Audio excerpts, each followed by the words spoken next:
మా లక్ష్యం ఆదర్శ బెజ్జూర్ గ్రామ ప్రజలారా, మీ ఆశలు, ఆశయాలు, అవసరాలు నాకు తెలుసు.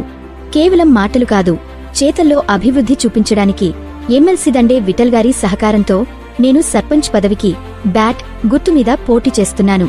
అభివృద్ధి అంటే కేవలం ఒక రోడ్డు వేయడం కాదు, మీ జీవితాలను మెరుగుపరచడం. అందుకే ఈ క్రింది 4 ప్రధాన అంశాలపై నా దృష్టి ఉంటుంది. మౌలిక వసతుల నిర్మాణం, పటిష్టమైన బెజ్జూర్ గ్రామ అభివృద్ధికి ప్రాథమిక అవసరాలను తీర్చడం నా మొదటి కర్తవ్యం.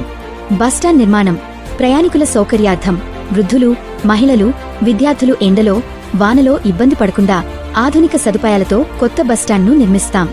మురికి కాలువల నిర్మాణం, డ్రైనేజీ వ్యవస్థ, వర్షాకాలంలో వీధుల్లో నీరు నిలబడకుండా, దోమల బెడద లేకుండా పటిష్టమైన అండర్గ్రౌండ్ డ్రైనేజీ వ్యవస్థను లేదా సిమెంటు